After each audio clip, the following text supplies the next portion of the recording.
ராம் ராம்.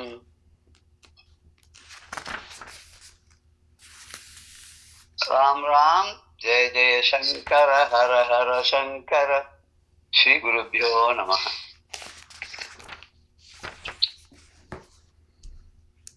எல்லா விதமான கிரந்தங்களும் சரி, அது சம்ஸ்கிருதமா இருந்தாலும் சரி, தமிழா இருந்தாலும் சரி, இல்ல மற்ற லாங்குவேஜஸ்ல இருந்தாலும் சரி, மெயினா பார்க்கச்ச நமக்கு ஏதோ ஒரு ரிலிஜனை பேஸ் பண்ணா இருக்கு. அப்புறம் எல்லாமே சொல்றது என்னன்னா, ஒரு பக்தி பண்ணணும், ஒரு பகவான் கிட்ட ஒரு நம்பிக்கை வச்சிருக்கணும், எல்லாத்தையும் பகவத் அர்ப்பணமா பண்ணணும், கடவுள்னு ஒருத்தர் இருக்கார், அவர் இல்லாத எதுவும் நடக்கிறது இல்லை. அது ரொம்ப தெள்ள தெளிவா எல்லா ரிலிஜன்லயும் ஒத்துக்கிறான். Maybe the form of God is different. இது எல்லாரும் ஒத்துக்கிறான். நம்ம மீறின ஒரு சக்தி இருக்கு, அந்த சக்தி நம்மளை ஆட்கொள்றது. அதுக்கு இதெல்லாம் ஒண்ணுமே கிடையாது. ஜாதி, குலம், பிறப்பு, இறப்பு, பந்தம், முக்தி, உருவம், அருவம், பேரு, பேர் இல்லாதது, அப்படி எதுவுமே கிடையாது. இது எல்லா இடத்துலயும் இருக்கு. ஒரு இடத்துலன்னு சொல்ற மாதிரி அப்படி இல்லை, அந்த மாதிரி இருக்கு. சில பேர் இந்த ஜோதி ஸ்வரூபமா கொண்டாடுறா, சில பேர் பரந்த ஒரு ஒரு ஆகாசமாக சித்பரமாக அதை கொண்டாடுறா சில பேர். அப்படி மனசுல அப்படி மனசு விரிஞ்சு அத மனசுக்குள்ள அதை தெளிவா அதை போய் அதை புரிஞ்சுக்கணும் அப்படிங்கறத ரொம்ப முக்கியமானது. அப்படிப்பட்ட நிறைவான அந்த துரியமான அந்த வாழ்வை கள்ளம் கபடு இல்லாமல், குற்றமே இல்லாமல், அப்பழுக்கு இல்லாமல் சொல்ற அப்பேற்பட்ட அந்த ஒரு பொருள் இருக்கே, அதுதான் பரமாத்மாங்கிற. எல்லாருமே தாய்மான சுவாமி கூட அப்படித்தான் சொல்றாரு, அதுதான் அப்பேற்பட்ட பொருள் இருக்கே, அந்த பொருள் இருக்கே, அதுதான் திரு அருள். அது அருளே வடிவாக இருக்கான். புரிஞ்சுக்கணும்னா ஒரே ஒரு சின்ன விஷயத்த புரிஞ்சுக்கலாமா. அந்த பகவத் அனுகிரகம்ங்கிறதுக்கு அறிவே ஒரு சார்ந்து அறிவு ஆகும், ஒளியாகும், மற்றவர்களுக்கு ரொம்ப சுலபமாக புரிந்து கொள்ள முடியாதா இருக்கு. அதுதான் பகவானுடைய அருள். குருவருள் இருந்தா அந்த திருவருள் நமக்கு புரியும். அந்த திருவருளை எப்போதும் மனசுல நம்ம நினைச்சுட்டே இருந்தோம் அப்படின்னு சொன்னாக்க நமக்கு எப்போதும் நல்லதே தான் கிடைக்கும். நம்ம அந்த மாதிரி பண்ணணும் அப்படின்னு சொல்றாரு. ஜாதி, குலம், பிறப்பு, இறப்பு, பந்தம், முக்தி, அரு உருவத்தன்மை நாமம் ஏதுமின்றி எப்பொருட்கும் எவ்விடத்தும் பிரிவார நின்று இயக்கம் செய்யும் ஜோதியை மா தூ வெளியை மனதவிழ நிறைவான துரிய வாழ்வை தீதியில் பரமாம் அப்பொருளை திரு அருளே நினைவாக சிந்தை செய்வோம். இத மனசுல வச்சுட்டு நம்ம சிந்தனை செய்யலாம். சிந்தனை செய்யறதோட இல்ல, அந்த அருளை நினைத்து கரமலர்கள் தலைமேற்கொள்ளுவோங்க. தலைக்கு மேல கைய தூக்கி சரணாகதி பண்ணுவோங்கிற. அவன் அர்ஜுனன் சொன்னால சிஷ்ய தேகம் சாதி மாம் பிரபன்னம். அது ரொம்ப அழகா சொல்றாரு கிருஷ்ண பிரேமியா சொல்லும் போது, நான் அவனுக்கு சிஷ்யன் தான், ஆனா இவன் மேல உட்கார்ந்துருக்கான், கிருஷ்ணன் கீழே உட்கார்ந்துருக்கான். என்ன இது? அது தான் சிஷ்யன் அப்படிங்கிற சிஷ்யனுக்கு உண்டான எந்த ஒரு லட்சணமே அவங்க கிட்ட காண முடியல. அத பார்த்து கிருஷ்ணனே சிரிக்கிறாராம். அப்படி ஒரு சிரிப்பு, எள்ளி நகையாடுற மாதிரி ஒரு சிரிப்பு வேற. இவன் என்னடானா மேல உட்காந்துட்டு காலால வலது காலால வலது பக்கம் குத்துறான் கிருஷ்ணனை, இடது காலால இடது பக்கம் குத்துறான் பின்னாடி இருந்துட்டு. அதான் இடது பக்கம் போ வலது பக்கம் போன்னு அவனை ஒரு தேரோட்டியா தான் பாக்குறானே தவிர பகவான அவன் பார்க்கவே இல்லை. இது ஒரு அஜ்ஞானம், அஜ்ஞானத்துடைய வெளிப்பாடு. இவன் என்னடானா நான் சிஷ்யன், நீ குருங்கிற. குரு சிஷ்யன் எப்படி இருக்கணும்ன்றதையும் நம்ம நிறைய கிரந்தங்கள் நமக்கு சொல்றது. தமிழ்லயும் நிறைய விஷயங்கள்ல சொல்றான். ராமாயணம், மகாபாரதம் அப்படிங்கக்கூடிய காவியங்கள்ல, இதிகாச புராணங்கள்ல கூட இதை பத்தி ரொம்ப அழகா சொல்லியிருக்கேன். அதை நமக்கு அடிக்கடி ஒரு தெளிவு பண்றதுக்காக பகவான் ரொம்ப சுலபமானவன். திருமூலர் சொல்வார், அவன் ஒன்னும் அடைவதற்கு அரியவன் அல்ல, அவன் ரொம்ப ரொம்ப எளிமையானவன். கூப்பிட்ட குரலுக்கு என்னன்னு கேட்கக்கூடியவன் தான் அவன். உன்னோட மனசை விட்டு ஒரு அடி கூட அகலாமல் எப்போதும் உள்ளேதான் இருக்கான். நீதான் எங்கெங்கயோ வெளியிலாம் போயிருக்க, தேடி தேடி எங்கோ அலைகின்றார், உள்ளே தேடி கண்டு கொள்ளலாமே என ரகசியம். அந்த ஒண்ணு வந்து உள்ளேயே பார்க்கலாமே, எல்லாம் வெளியிலேயே கண்ணாமனான்னு தேடி உட்கார்ந்து அலைஞ்சுட்டு இருக்கோமே, அப்பேற்பட்ட ஒண்ணு நீ இருக்கே உள்ள அப்படின்ற. ஒருத்தர் கூட ஒரு பாடல் எழுதினார், நான் திருப்பதிக்கு போனேன் பெருமாளை காணோம், ஸ்ரீரங்கத்துக்கு போனேன் அங்கேயே ரங்கநாதரை காணோம், காளஹஸ்திக்கு போனேன் சிவனை காணோம், பழனிமலைக்கு போனா முருகனை காணோம், மதுரைக்கு போனேன் அங்கேயும் உள்ள மீனாட்சி தெரியல எனக்கு. நான் யோசனை பண்ணேன், எங்கும் நிறைந்த பரம்பொருளாச்சே நீ ஏன் எனக்கு தெரியவே இல்லை அப்படின்னும் போது முதுகுல யாரோ தட்டினமா இருந்தாப்பா அப்படின்னு. நான் உனக்கு உள்ளே இருக்கேன்டா, நீ வெளியில எல்லாம் தேடிட்டு இருக்கேன், நான் உன் மனசுக்குள்ள உட்கார்ந்துட்டு இருக்கேன், நீ பாக்குற எல்லா ரூபமாவும் நான் உனக்குள்ளதான் இருக்கேன், நீ உள்ள பார்க்காத வெளியிலேயே பார்க்கின்றதுனா இருக்கும் இடத்தை விட்டு இல்லாத இடம் தேடி எங்கெங்க ஓடுகின்றாய் நீ. உள்ளுக்குள்ள இருக்கிறது அதை பார்க்கல, நீ வெளியிலாம் போயிட்டு இருக்கேன், நீ உள்ளுக்குள்ள பாரு, உள்ள பார்த்தேன்னா நான் உனக்கு ரொம்ப அழகா தெரிவேன் அப்படின்னு சொல்ற. அப்படி பண்ணினவாளுடைய ஒரு பக்தியினுடைய வெளிப்பாடு அது வந்து நிறைய இதில் நம்ம பார்க்குறோம். திருவிளையாடல் புராணத்தை கூட நம்ம வந்து பக்தியை நிறைய பார்க்குறோம். நிறைய ஒருத்தர் எப்படி யார் யார் பக்தி பண்ணான்னு பார்க்குறோம். நாயன்மார்கள் சரித்திரத்துல கூட 63 நாயன்மார்கள்லாம் எப்படி பகவான்கிட்ட பக்தி பண்ணி, சில பேர் சோதனைக்கே உட்படாமல் இறைவனுடைய அருளை பெற்றார்கள், சில பேரை வந்து சோதனை பண்ணிதான் பகவான் ஏற்றுன்னு இருக்கான், அதை நம்ம பார்க்குறோம். அதுலயும் சில கதைகள்லாம் பார்க்கும்போது நமக்கு ஆச்சரியமா இருக்கும், இப்படி கூட நடந்திருக்க வாய்ப்பு உண்டா, நம்மளால இந்த மாதிரிலாம் முடியுமா, நம்ம எங்கேயோ கடைக்கோடியில் இருக்கோம், நம்மளால இப்படி எல்லாம் முடியாது அப்படின்னு நினைக்கிறதெல்லாம் நமக்கு வந்து மனசுல சாதாரண தோணும். எல்லாருக்குமே அப்படிதான் தோணும் இல்லையா. இந்த இதுல வந்து 3வது படலமாக சொல்லக்கூடிய திருவிளையாடல் புராணத்துல ஒரு சித்தராக பகவான் வந்து ஈஸ்வரன் வந்து எப்படி அருள் பண்ணார், எந்த ஒரு திருவிளையாடலை பண்ணார் அப்படின்றத சொல்றார்.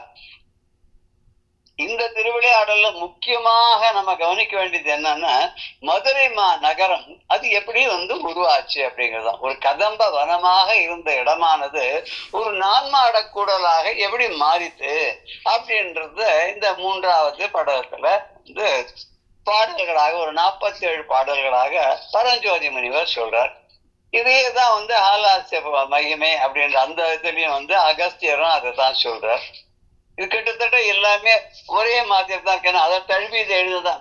வால்மீகி ராமாயணத்தை தழுவிதான் கம்பராமாயணம், துளசி ராமாயணம், பேசிஸ் ஒண்ணுதான்.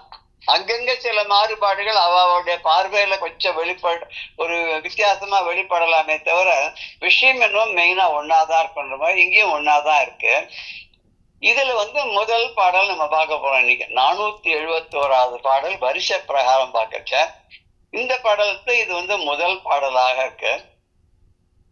இந்த பாடல்ல என்ன ஆரம்பிச்சு சொல்றாருன்னா, ஒரு மதம் ஆறாக பெருகக்கூடிய, மதம் பிடித்த ஒரு யானைன்னு சொல்ல முடியாது. மதம்னா அதுக்கு அதனுடைய தலையிலேருந்து மஸ்தகத்திலேருந்து வரக்கூடிய ஒரு ஆறாக பெருகக்கூடிய ஒரு கிளாண்ட்ல இருந்து வர ஒரு இதுன்னு சொல்லலாம். அதுக்கு தமிழ்ல கரெக்டான வார்த்தை எனக்கு சரியா தெரியல. அது வந்து ஒரு ஊறக்கூடிய ஒரு திரவம். அது பல திரவங்கள் நம்ம உடம்புல இருக்கு. சலேவா கூட அப்படிப்பட்ட ஒரு திரவம் தான். அப்படி ஊற்று நீர் மாதிரி வந்துட்டே இருக்கு இல்லையா, அது எங்கேருந்து வருதுன்னே தெரியாது, அது வந்துட்டே இருக்கும். அதுதான் ஜீரண சக்திக்கு முழு காரணம் சொல்றா இல்லையா அந்த சலேவாக. அது மாதிரி இங்க வந்து இந்த மதம் அதுக்கு வந்து யானையுடைய தலையில இருந்து ஒழுகிறது தான். அந்த யானுடைய தலையெல்லாம் ஒரே புள்ளியா இருக்கான். அங்கங்கே வந்து ஒரு விதமான ஒரு ரோஸ் கலர்ல சில புள்ளிகள்லாம் இருக்கும். அது யானைக்கு வயசாக அந்த மாதிரி ஆகும். அப்படிப்பட்ட ஒரு முகத்தை உடையதாகவும், பகைவருக்கெல்லாம் பயத்தை உண்டு பண்ணக்கூடியதாகவும், பகைவரை எல்லாம் அழிக்கக்கூடியதாகவும் வல்லமை பொருந்திய அந்த வெண்மையாக இருக்கக்கூடிய இந்திரனுடைய யானையானது, ஐராவதமானது, தனக்கு துர்வாச முனிவரால் ஏற்பட்ட சாபமானது நீங்கப்பட்டு அந்த சோமசுந்தர கடவுளுடைய அருளை பெற்று பழையபடியே வந்து காட்டு யானையாக திரிந்த அந்த ஐராவதம் மறுபடியும் ஐராவதமாக வெள்ளை யானையாக ஒரு ஒளியோடு கூடியதாக 4 தந்தங்களோட திருப்பி மறுபடியும் திவ்ய ரூபமாக அது வந்து மேல விண்ணுலகத்துக்கு மீண்டும் போயிட்டு இந்திரன் அதை தேடிட்டு இருந்தான். ஆட்கள் எல்லாம் அனுப்பிச்சான். உடனே இந்த யானையும் ரொம்ப சந்தோஷமாக இறை அருளோட விண்ணுலகத்துக்கு சென்றது அப்படிங்கறது இது வரைக்கும் நம்ம பார்த்தோம். இப்ப இனிமே என்ன பார்க்க போறோம், அடுத்ததுல என்ன அப்படின்னு ஒரு சொல்றார் பரஞ்சோதி முனி. வந்த பாடல்ல என்ன சொல்றாருன்னா, இந்த பெருச்சந்திரனை தலையில அணிந்து கொண்டு இருக்கிறார். கங்கை மதி முடித்த சடையுடையார். உமை பங்கன் எனும் நல்ல பெயருடையாய் அப்படின்னு பகவான் அட்ரஸ் பண்ற ஒருத்தர். அது மாதிரி பிறைச்சந்திரன் தலையில அணிஞ்சிருக்கா. பிறைச்சந்திரன்னா முதல் சந்திரனை தலையில அவர் அணிஞ்சிருக்கார். ஒரு கீற்றாக சந்திரனை அணிந்து கொண்டிருக்கிறார். அந்த ஜடா முடிக்கு உள்ளேயே கங்கை ஆற்றையும் வச்சுருக்கார் அவர். ஆகாசத்திலிருந்து அவர் அதிவேகமாக கீழே குதிக்கும் போது தன்னுடைய தலையில தாங்கினார். தாங்கினதோடு இல்லாத அவருடைய கர்வத்தை அழிக்கிறதுக்காக அந்த கங்கையை உள்ளேயே அப்படியே அரெஸ்ட் பண்ணி வச்சுட்டார் உள்ள. அப்படி வந்து கங்கையையும் சந்திரனையும் தலையிலே வைத்து கொண்டிருக்கக்கூடிய அந்த இறைவன் இருக்கக்கூடிய பெரிய கதம்ப வனம். அந்த கதம்ப வனமானது எப்படி சிறப்புடைய நகரமாக ஆகியது அப்படின்ற அந்த தன்மைய ஏதோ எனக்கு தெரிஞ்ச அளவுக்கு சொல்றேன் அப்படிங்கிறார் அவர். ஒரு ஹம்பிள் பிரைடுன்னு சொல்லுவா இல்லையா, அது மாதிரி எனக்கு தெரிந்த அளவுல நான் உங்களுக்கு எல்லாம் சொல்றேன் அப்படின்னு இந்த பாடல் சொல்ற. தானவாரிழி புகர் முகத்தடு கரி சாபம் போனவாறு உரை செய்து மேற் புதுமதி முடிமேல் வானவாரினன் கடம்ப மா வனம் அது நகரம் ஆனவாறு அது அதனை சிறிது அறிந்தவாறு அறைவாம். தான வாரிழி புகர் முகத்தடு கரி சாபம் போனவாறு உரை செய்து மேற் புதுமதி முடிமேல் வான வாரினன் கடம்ப மா வனம் அது நகரமானவாறு அதுதனை சிறிது அறிந்தவாறு அறைவான் அப்படின்னு சொல்ல. தான ஆறு அப்படின்னா இந்த யானையோட மஸ்தகத்திலிருந்து வரக்கூடிய அந்த மதம் ஒழுகக்கூடியது, அது ஆறாக பெறுகிறது. புகர் அப்படின்னு சொன்னாக்க புகர் முகத்தடு அப்படின்னு வருது இல்லையா. புகர் அப்படின்னு சொன்னாக்க புள்ளின்னு அர்த்தம். புதுமதினா புது சந்திரன் அப்ப தோன்றிய சந்திரன் அர்த்தம். முதல் நாள் சந்திரன் அப்படின்னு அர்த்தம். 16 கலைகள் இந்த சந்திரனுக்கு. அது 15 கலைகள் தேஞ்சி வளர்ந்து வருது. ஆனா ஒரே ஒரு கலை மாத்திரம் சிவபெருமானுடைய ஜடாமுடி மேல இருக்கிறதுனால என்னென்னைக்கும் அழியாத இருக்கு. அது ஒரு கீற்றின் வடிவத்துல இருக்கு அப்படின்னு சொல்லி அந்த பாடல்ல சொல்றார். இதுல என்ன பதம் பதமா நம்ம பார்க்கறச்ச முதல் பாடல்ல நம்ம பதம் பதமா பார்க்க போறோம். இப்போ ஒரு நிமிஷம். 471 இல்லையா. 470. தான வாரிழி புகழ் முகத்தடு கரி சாபம் போனவாறு உரை செய்தும் மேற் புதுமதி முடிமேல் வான ஆரினன் கடம்பமா வனம் முது நகரம் ஆனவாறு அதனை சிறிது அறிந்தவாறு அறைவாம். ஏதோ எனக்கு தெரிஞ்ச அளவுக்கு என்னுடைய சிற்றறிவுக்கு தெரிந்தபடி சில பேர் சொல்லலையா, ஏதோ to my best of knowledge எனக்கு தெரிஞ்ச அளவு என்னுடைய சிற்றறிவுக்கு எட்டியபடி நான் உங்களுக்கு சொல்லிக் கொள்கிறேன் அப்படின்னு சொல்லுவாங்க. அது மாதிரி இங்க தான ஆறு அந்த மதம் சொல்லக்கூடிய ஆறானது தலையிலிருந்து ஒழுகுகின்ற புகர் முகத்து அடு கரி. புகர் முகத்து புள்ளிகளை உடைய முகத்தை உடைய அடு கரி பகைவர்களை எல்லாம் கொல்லக்கூடிய வலிமை பொருந்தி அந்த கரி யானையானது, வெள்ளை யானையானது ஐராவதமானது சாபம் போனவாறு. அதனுடைய சாபம் எப்படி தீர்ந்தது? துர்வாச முனிவர் அது கெட்ட சாபமானது எப்படி பூலோகத்தை தெரிந்து சிவபெருமானை வழிபட்டு அந்த கதம்ப வனத்துல பூஜை செஞ்சதுனால எப்படி அதனுடைய சாபத்திலிருந்து விடுபட்டது அப்படிங்கிறத உரை செய்தும் இதனுடைய தன்மையெல்லாம் கூறினோம். இதை பத்தி ரொம்ப ஓரளவுக்கு விரிவாக நம்ம சொன்னோம். இதுக்கப்புறம் இனிமே என்ன பண்ண போறோம், அதுக்கு மேல போனோம், அடுத்தது வரணும் இல்லையா. அதுக்கு இது மேல என்ன சொல்ல போறோம் அப்படின்னா புதுமதி முடிமேல். புதுமதியான புதிதாக இருக்கக்கூடிய பிறை சந்திரனுக்காக அதை முடிமேல் தன்னுடைய ஜடாமுடியின் மேலே வான ஆறினன். அது மாத்திரம் இல்ல, வான ஆறு வான் நதின்னு சொல்றாங்க இல்லையோ. நதின்னு ஆறு வான் நதி அப்படின்னு சொன்னாக்கா தெய்வலோகம் தரக்கூடிய ஆறு அதுதான் கங்கை, ஆகாச கங்கைன்னு சொல்றோமே அது. அத வான் நதிங்கிறது வானதி அப்படின்னு சொல்ற, வானதி பதிப்பகம் கூட சென்னையில இருக்கு. பெரிய மகாபெரிவாருடைய இது வந்து தெய்வத்தின் குரல் 7 பகுதி அவதான் வெளியிட்டு இருக்கா இல்லையா, கணபதி அவர்கள் எழுதினத வானதி பதிப்பகம் பேரு. வானதினா கங்கைன்னு அர்த்தம்.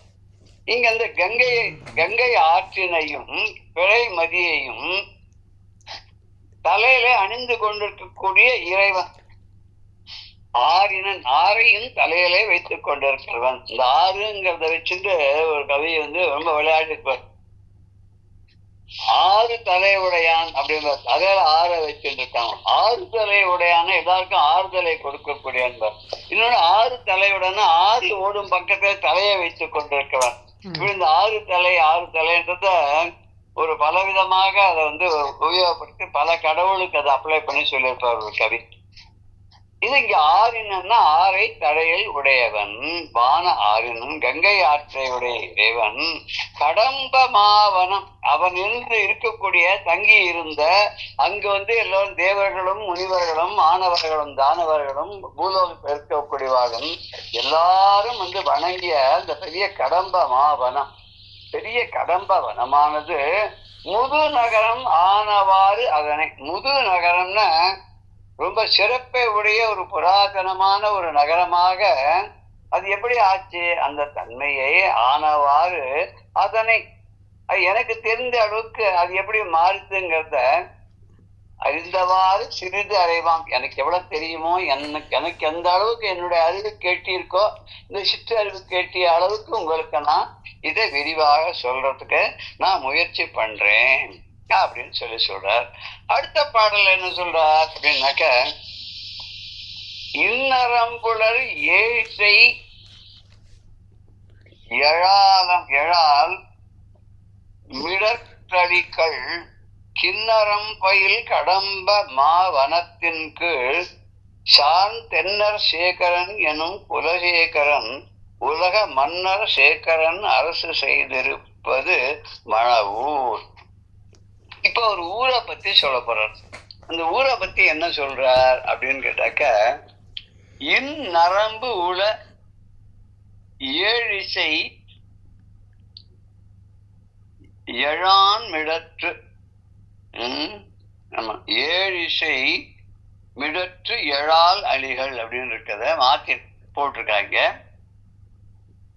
ஏழிசை எழான் மிடற்றடிகள் கிண்ணரம்பில் கடம்பமா வனத்தின் கீழ் சார்ந்து தென்னர் சேகரன் எனும் குலசேகரன் உலக மன்னர் சேகரனாக செய்திருப்பது மணவூர்.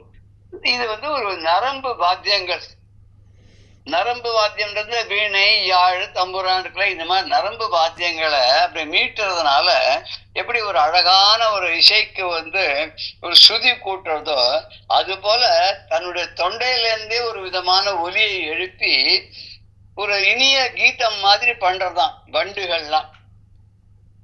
அந்த வண்டுகள்லாம் அந்த உலகக்கூடியதாக இருக்கு. அதுக்கப்புறம் கிண்ணற பறவைகள் அப்படின்னு ஒரு வகையான பறவைகள், அது வந்து அந்த கடம்பவனத்துல நிறைய அங்கெல்லாம் பறந்துட்டு இருக்கான். இது நம்ம கிண்ணற பறவைகள்னு எந்த பறவை சொல்றதுன்னா, குயில் ஒண்ணுதான் கூவுறது அழகா இருக்கும்னு சொல்லுவா, கேட்கறதுக்கு நல்லா இருக்கும்பா. அது மாதிரி இது ஒரு பறவையா இருக்கு. அது இந்த கடம்பவனத்துடைய கிழக்கு பகுதியில இது வந்து அங்கெல்லாம் பறந்துட்டே இருக்கு. அப்படி அந்த சோலைகள் நிறைந்ததாக இருக்கு அப்படின்னு எடுத்துக்கலாம். அங்க உலகத்துல இருக்கக்கூடிய எல்லா மன்னர்களுக்கும் தலைவன் போல அந்த பாண்டிய ராஜா விளங்குகிறான். அந்த பாண்டிய ராஜாக்கு என்ன பேர் அப்படின்னாக்க, அவனுக்கு குலசேகரன் பேரு. இந்த குலசேகரன் ஒரு பாண்டிய ராஜாவானவன் மற்ற எல்லா மன்னர்களுக்கும் தலைவன் போல் விளங்குபவனாக இருக்கிறான். அவன் அரசு எங்கே அரசு புரிந்து கொண்டிருந்தான் அப்படின்னா, மணவூர் அப்படின்ற ஊருகிட்ட அங்கிருந்து தலைநகராக கொண்டு அங்கிருந்து ஆட்சி புரிந்து வந்தான். அது பாண்டிய ராஜா வந்து இருந்தான்றது ரொம்ப காலங்களிலே இதிகாச புராணங்கள்ல கூட இருக்கு. மகாபாரத காலத்துல கூட வந்து அந்த குருட்சேத்திர யுத்தத்துல பாண்டிய ராஜா கலந்துட்டார், எல்லாருக்கும் சாப்பாடு போட்டார் அப்படின்னு சொல்லி நம்ம பாக்குறோம். சோழர்களை பத்தி கூட அங்கங்க மென்ஷன்லாம் இருக்கு. ராமாயண காலத்திலே சோழ மன்னன் இருந்தான் அப்படின்றதெல்லாம் நம்ம பாக்குறோம்.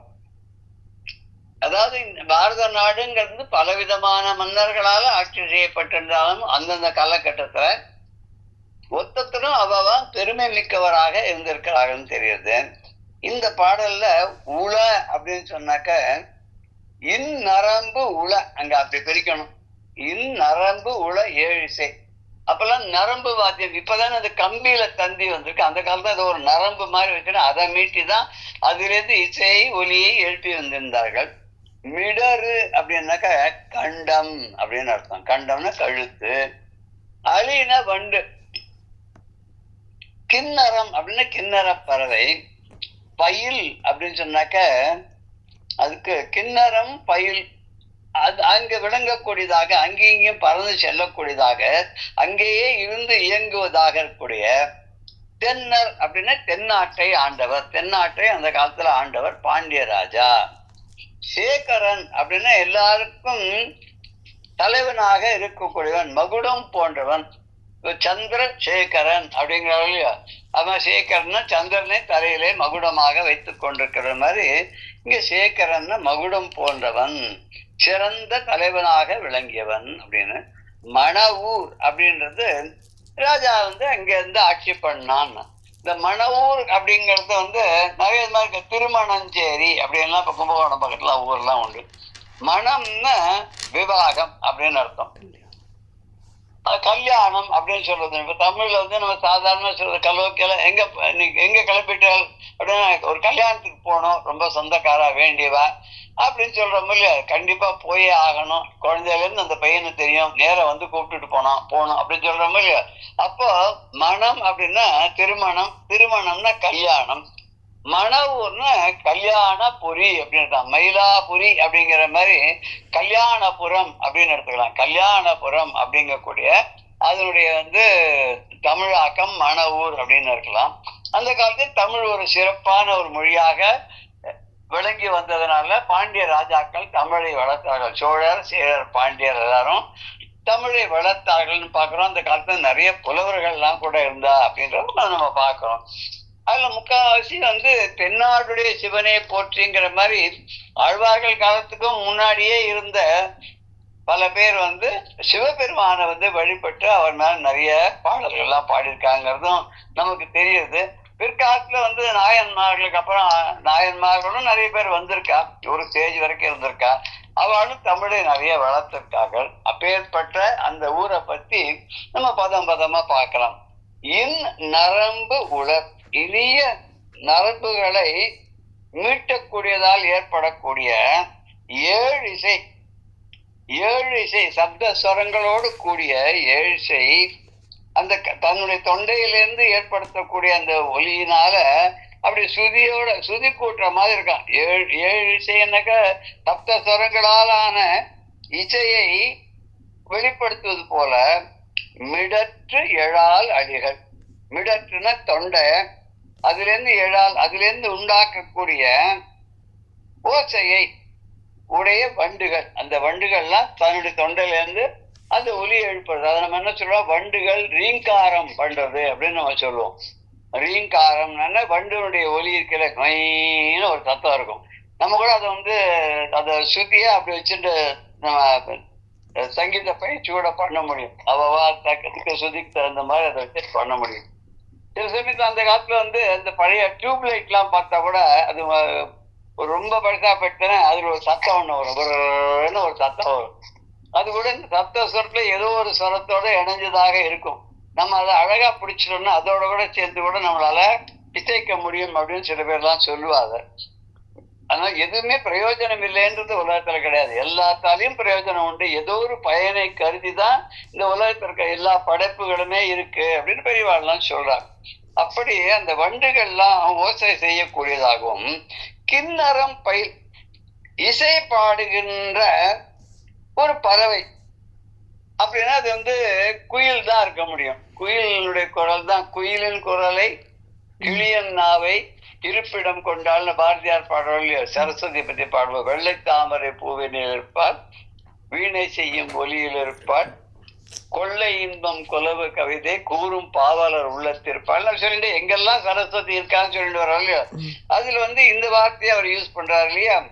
அப்பேற்பட்ட மா கடம்ப வனத்தின் கீழ் மான ரொம்ப பெரிய இந்த மாங்கிற இதுக்கு அக்ஷரத்துக்கு ஒரு ஒரு லாங்குவேஜ்ல ஒரு ஒரு விதமான அர்த்தங்கள் இருக்கு. மா அப்படின்னா அம்மான்னு நம்ம சொல்றோம். தெலுங்குல எல்லாம் மான என்னோடன்னு அர்த்தம் அப்படின்னு சொல்லுவார். சொல்லுங்க மான என்னோடது அப்படின்னு அர்த்தம். அப்புறம் அதே சம்ஸ்கிருதத்துல எடுத்துட்டாக்க வெறும்னா மா அப்படின்னு சொன்னா என்ன, வேண்டாம் அர்த்தம் இல்லையா. மாதான் வேண்டாம், வேண்டாம். மாமான வேண்டவே வேண்டாம். மாமா குறியா உபனிஷத்துல வருது இல்ல, குருவும் சிஷ்யனும் சேர்ந்து வேண்டிக்கிற மாதிரி வருது இல்லையா, அது ஒரு உபனிஷத்துல.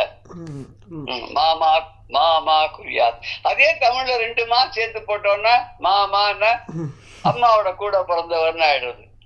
ஒரே சொல்லுக்கு ஒரே விதமான ஒலிக்கு ஒரு ஒரு லாங்குவேஜ்ல வேற விதமான பொருள்களா இருக்கு. இங்க மாவனம் அப்படின்னு சொல்ற போது பெரிய, அதாவது ஒரு எல்லை இல்லாத அளவுக்கு ரொம்ப பெரியதாக இருக்கக்கூடிய மா, ரொம்ப பெரிய கடம்ப வனத்தின் கதம்ப மரங்கள் நிறைந்த அந்த வனத்துடைய காட்டினுடைய கீழ்பக்கத்திலே, இந்த கதம்ப வனத்துக்கு கீழ்பாகத்துல, வனத்துக்கு வெளியில கீழ்பக்கத்துல உலக மன்னர் சேகரன், உலகத்துல இருக்கக்கூடிய அத்தனை மன்னர்களுக்கும் மகுடம் போல விளங்கக்கூடிய தலைவனாக விளங்கக்கூடிய தென்னர் சேகரன். தென்னர் சேகரன் அப்படின்னா பாண்டிய மரபிற்கே மகுடம் போல விளங்கக்கூடியவன். தென்னர்னா பாண்டியன். அதனால்தான் தென்னாடுடைய சிவனே போற்றின. பாண்டிய நாட்டிலேதான் சிவபெருமான் 64 திருவிளையாடல்களையும் பண்ணிருக்காரு. அதனால்தான் தென்னர் தென்னாடு அப்படின்னா அது பாண்டிய நாட்டுக்கு தான் பேரு. அதுதான் தென்னாடு உடைய சிவனே போட்டின. பாண்டிய நாட்டிலே பல லீலைகளை புரிந்த சிவனே நீ வாழ்க அப்படின்னு மாதிரி அர்த்தமா இருக்கு. இங்க இந்த பாண்டிய மரபிற்கே, இந்த பரம்பரைக்கே ஒரு மகுடம் போல விளங்கி பெருமை சேர்க்கக்கூடிய ஒரு ராஜாவன் தான். அவன் யாருன்னா அவனுக்கு குலசேகரன். குலசேகரன் அரசு செய்து இருப்பது. அந்த குலசேகர பாண்டியனானவன் எங்க அரசாட்சி பண்ணிட்டு இருந்தான் அப்படின்னு சொன்னா, அந்த குலசேகர பாண்டியன் ஆட்சி பண்ண ஊருக்கு பேரு மணவூர்னு பேர். அந்த மணவூர்ங்கிற ஊர்ல இருந்துதான் அவன் ஆட்சி பண்ணான். அதை தலைநகராக வைத்துக் கொண்டு ஆட்சி பண்ணான். இந்த கதையில இந்த குலசேகர பாண்டியனுடைய மகனாக வந்தவர் தான் மலையத்வஜ பாண்டியன். மலையத்வஜ பாண்டியனுடைய மகளாக தான் மீனாட்சி வந்தா. அப்ப குலசேகர பாண்டியன் இவருக்கு மீனாட்சிக்கு தாத்தா ஆயிடுறாரு. இது குலசேகர பாண்டியன் பேர்ல நிறைய பேர் இருக்கிறதுக்கு சான்ஸ் இருக்கு. இவர் மீனாட்சிக்கே தாத்தாவா இருந்த குலசேகர பாண்டியன். அதே ஆழ்வார்கள்ல 12 ஆழ்வார்கள்ல குலசேகர ஆழ்வார் அப்படின்னு ஒருத்தர் இருந்திருக்காரு. அவரும் பாண்டிய ராஜா தான். அப்ப அந்த ராஜா பாண்டிய ராஜாவா இருந்து அவர் எப்ப இருந்திருப்பார் அப்படின்னு கேட்டாக்க சுமார் 2000-3000 வருஷத்துக்குள்ள இருந்திருக்கிறதுக்கு சான்சஸ் இருக்கு. அவர் நிறைய பாடல்கள் பெருமாள் மேல் நிறைய எழுதியிருக்காரு. குலசேகர ஆழ்வாருடைய இதான் முகுந்த மாலை அவரோட தான் அப்படின்னு சொல்லுவான். இதான் கேசவா நான் நினைச்சேன். கேசவா நாக்கு என்ன பண்ணணும், கண்ணு என்ன பண்ணணும், வாய் என்ன பண்ணணும், காது என்ன பண்ணணும் அப்படின்னு சொல்லி அதெல்லாம் சொல்லியிருப்பார் அப்படின்னு சொல்லி. அதே எல்லாருமே ஆதிசங்கரும் சிவானந்த லகரிலையும் சொல்றார். அப்புறம் ஆதிசங்கர் பகவத் புஜங்க ஸ்தோத்திரத்திலையும் சொல்றார். ஒன்னொன்னு என்ன பண்ணணும், அவயவங்கள் எதுக்கு என்ன பண்ணணும் ஒருத்தர் சொல்லுவார். பௌராணிகர் ரொம்ப அழகா சொல்லுவார். பகவான் இந்த ஜென்மால நமக்கு ஒரு ஒரு அங்கங்களையும் ஒரு குறையும் இல்லாததாக படைத்திருக்காராம். ஏன்னா இறைவன் என்னை நன்றாக படைத்தனன், அவனை நன்றாக தமிழ் செய்வதற்கு அப்படின்னு சொன்னார் திருமூலர். உன்னை நன்னா படைச்சிருக்கிறது எதுக்குடான்னா, நீ அவனை பணியறதுக்கும் அவனை ஸ்தோத்திரம் பண்றதுக்கும் அவன் பால் அன்பு செலுத்துறதுக்கும் பக்தி வச்சுக்கிறதுக்கும் தான். அதை விட்டுட்டு நீ பாட்டு எதோ பண்ணிட்டு இருக்கியே. அத சொல்லுவார் ரொம்ப அழகா. இந்த ஜென்மத்துல நீ எந்தெந்த அங்கங்கள் எல்லாம் பகவத் பரமா உபயோகப்படுத்தலையோ அடுத்த ஜென்மாவெல்லாம் அந்த அங்கங்கள்லாம் விளங்காததாக பண்ணிடுவாராம். பகவானையே பார்க்காத கண்டது பின்னாடி அலைஞ்சின்ற கொண்டு அடுத்த ஜென்மால கண்ணு தெரியாத பார்வை போயிடுது, கை நொடிச்சு போயிடுது, கால் முடமா போயிடுது. இறைவனுடைய புகழை கேட்காமல் பாடல்களை கேட்காமல் அப்படி போறவனுக்கு காது கேட்காத போயிடுது, பகவானையே திட்டின்றே அலைவனுக்கு வாய் ஊமையா போயிடுது.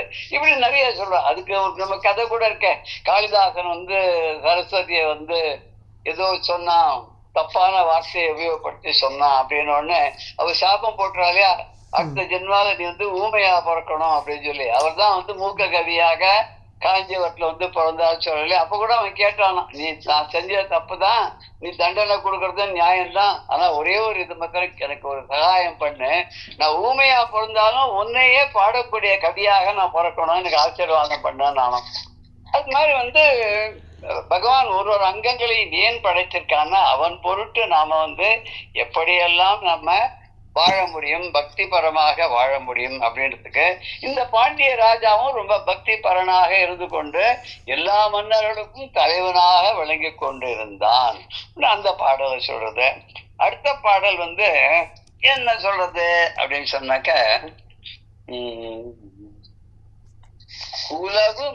குலவும் அப்பெரும் பதி இளம் கோக்களில் ஒருவன் நிலவு மாநிதி போல் அருச்சனை முதல்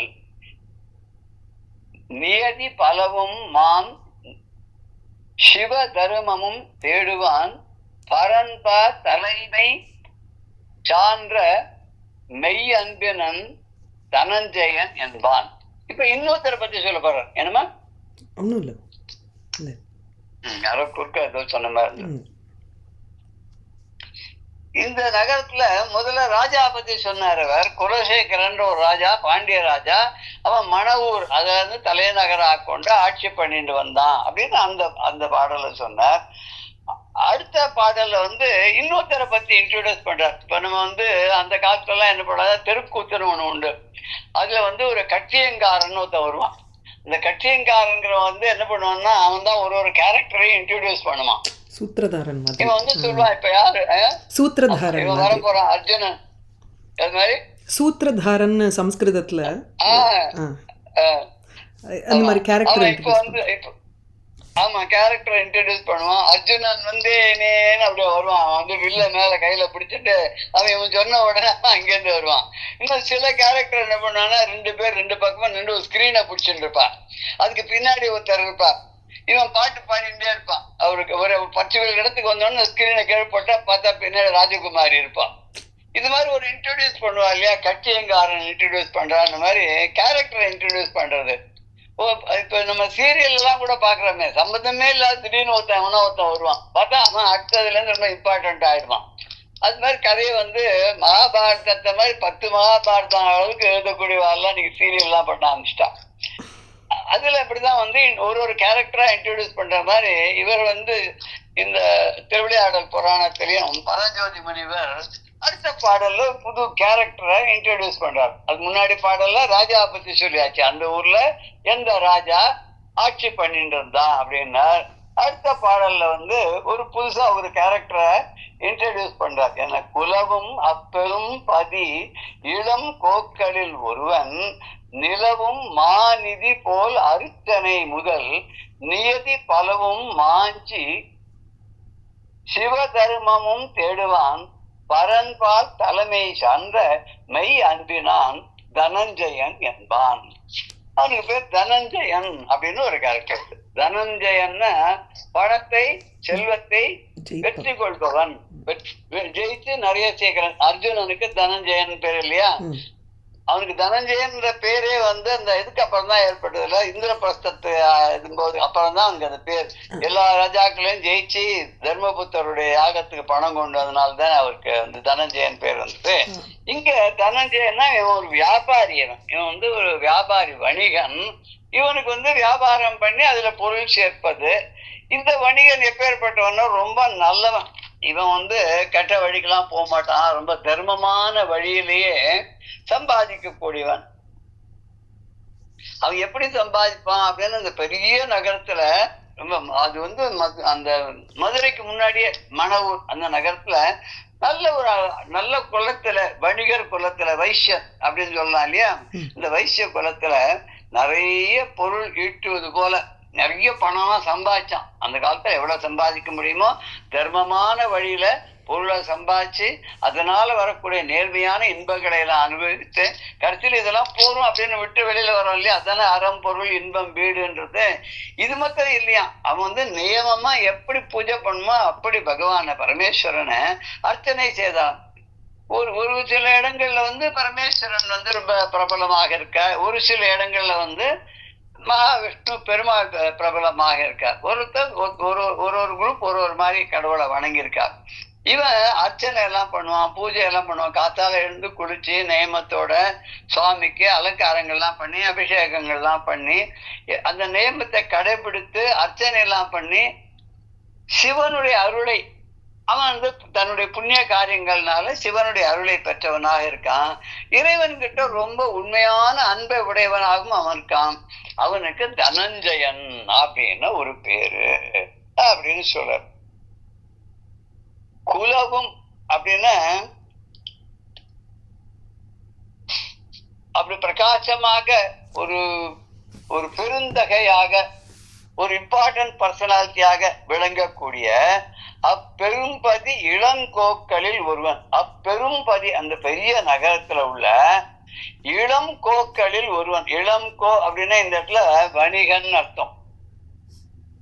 நம்ம இதை கன்ஃபியூஸ் பண்ணிக்கூடாது. இளங்கோ அடிகள் அப்படிங்கிறத கன்ஃபியூஸ் பண்ணிக்கூடாது. இளங்கோ அடிகள்னா இளைய ராஜகுமாரன் அங்க அர்த்தம்.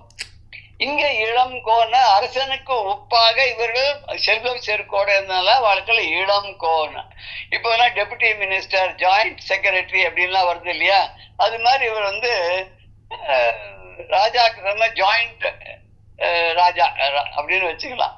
இளம் கோக்களில் ஒருவன், இளமையான வணிகர்களுக்குள்ள ஒருவன், வியாபாரிகளுக்குள்ள ஒருவன். நிலவு மா நிதி போர். எப்படி அவன் வியாபாரத்துல பணம் சம்பாதிச்சானோ இங்க இருக்கிற பொருளை இல்லாத ஊருக்கு அனுப்புறது, இல்லாத அந்த ஊர்ல இருக்கிறத இந்த ஊருக்கு கொண்டு வருது. இப்படி ஒரு பெரிய ஒரு இது அப்படிதான் ஒரு ராஜா என்ன பண்ணியிருந்தாருனாக்க, அவங்களோட மந்திரிகள்ல ஒருத்தருக்கு நிறைய சம்பளம், ஒரு 10,000 வராகன்னு வச்சுப்போமே. இன்னொரு மந்திரி ஒருத்தர் இருந்தார், அவருக்கு 2,000 வராகன்னு தான் சம்பளம். இவருக்கு ரொம்ப நாளா அவர் மேல பொறாமை. என்னடா அது, அவனுக்கு மாத்திரம் 10,000 ரூபாய், எல்லாரும் மந்திரிகள் தானே, எனக்கு அவருக்கு 10,000 ரூபாய் எனக்கு 2,000 ரூபாய் கொடுக்குறாரு அப்படின்னு சொல்லிட்டு இது ராஜா காது கேட்டுத்தான். உடனே ராஜா என்ன பண்ணார், அதை புரிய வைக்கணும்ன்றதுக்காக 2 பேரையும் ஐஷன் போனார். அந்த முதல்ல அந்த 10,000 வராகன் சம்பளம் வாங்குற மந்திரியை கூப்பிட்டார். அந்த கொஞ்சம் தள்ளி பாருங்க, 2 காதம் தள்ளி என்னவோ பெரிய மலை மாதிரி ஒண்ணு குமிஞ்சிருக்கு, அது என்னன்னு போய் விசாரிச்சுன்னு வாங்கோ. இருக்கட்டும், நீங்க கொஞ்சம் இருந்து அவரை அனுப்புறேன்னு சொல்லி இந்த 2,000 வராகன் வாங்குறாரு, அவரை போய் நீங்க முதல்ல போயிட்டு வாங்க, அது என்னன்னு பாத்துட்டு வாங்கன்னு. இவர் அங்க போனார், கொஞ்ச நாள் இருந்தார், திரும்பி வந்துட்டார். வந்த உடனே அது ஒண்ணும் இல்ல ராஜா, அது மலையும் இல்லை யானையும் இல்லை, அது வைக்க போரு 4-5 வைக்க போர் வரிசையா வச்சுக்கிறதுனால மலை தொடர் மாதிரி தெரியுது, அவ்வளவுதான் அப்படின்னு சொல்லிட்டாரு. அடுத்து இந்த 10,000 வராகன் சம்பளம் வாங்குறவரை ராஜா போய் நீங்க போய் பார்த்துட்டு வாங்க, அது என்னன்னு பார்த்துட்டு வாங்க. அவர் போனாருங்க, போயிட்டு அங்கிருந்து திரும்பி ஒரு பெரிய ஓலையில ஏற்றி கொண்டு கொடுத்தார். என்ன சொன்னார் அவர் அப்படின்னா, இது இந்த ஊர்ல இருக்கக்கூடிய பெரிய செல்வந்தனார் ஒரு பண்ணையாருக்கு சேர்ந்த நிலத்துல அறுவடை ஆயிருக்கு. அந்த அறுவடையான நெல்லெல்லாம் அடிச்சு அதை நெல்லாக்கி அதை அரிசி உமியெல்லாம் பிரிச்சு அரிசி எல்லாம் மூட்டை கட்டி தனியா வச்சு கொஞ்சம் நெல்லை ஒரு பக்கம் மூட்டையை அடுக்கி அடுத்த தடவை விதைக்கிறதுக்கு வச்சுட்டு மீதியை ரெடியா வச்சிருக்கார். இந்த வைக்க போர் இதெல்லாம் அதுல இருந்து வந்த வைக்கலாம் போரா ஒரு 4-5 மலை மாதிரி இருக்கு.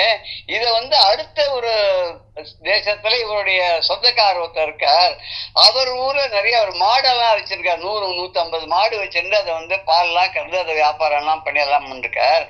இந்த வைக்கல் போருக்க வண்டியில ஏற்றி ஒரு 5-6 நாள்ல அந்த ஊருக்கு அனுப்பிச்சிடுவோம். அந்த ஊர்ல நிறைய கரிகாலாம் நிறைய விளையிறது, பழங்கள்லாம் விளையிறது, வாழை இலை வாழைத்தோட்டம்லாம் இருக்கு. இதுக்கு பதிலாக அவர் அங்கேருந்து அந்த வண்டியில அதெல்லாம் ஏற்றி நமக்கு இங்க கொடுத்து விடுவார். சோ அவளுக்கு வைக்க போர் மாட்டுக்கு கிடைக்கிறது, நமக்கு நம்ம ஊர்ல இல்லாத பழ வகைகள், கரிகாய்கள், கீரை வகைகள் அதெல்லாம் நமக்கு கிடைக்கிறது. இதுதான் இந்த பரிவர்த்தனைக்கு உண்டான ஒரு ஒரு ரிக்வசிஷன் ராஜாக்கு ஏற்கனவே முதலமைச்சர்கிட்ட கொடுத்துருக்கோம், பிரதான அமைச்சர்கிட்ட. இன்னும் பதில் வரல. ராஜா கிட்ட இருந்து பதில் வந்த உடனே இது வந்து பரிமாற்றம் நடக்கும் அப்படின்னு அவர் சொன்னதும் கொண்டு இந்த மந்திரி கொடுத்தார். கொடுத்தோன்னா ராஜா சொன்னாலாம், இவ்வளவு விஷயம் அவர் கேதர் பண்ணி வந்திருக்காரு பத்தியா, அதனாலதான் அவருக்கு 10,000 வராகம் சம்பளம். நீ வெறுப்ப வைக்க போறன்னு திரும்பி வந்த பத்தியா, அதனாலதான் உனக்கு 2,000 வராகம் சம்பளம். அதான் தகுதிக்கு ஏற்ப சம்பளம். இந்த வணிகனானவன் தகுதியில நல்லவனா இருந்ததுனாலையும் நல்ல வியாபார திறமை கொண்டவனாக இருந்ததுனாலையும் அவன் நிறைய சம்பாதிச்சான். அதை மாத்திரமா சம்பாதிச்சான்னு அது மாத்திரம் சம்பாதிக்கல, சிவ தர்மமும் தேடுவான். எப்படி தேடுவான்?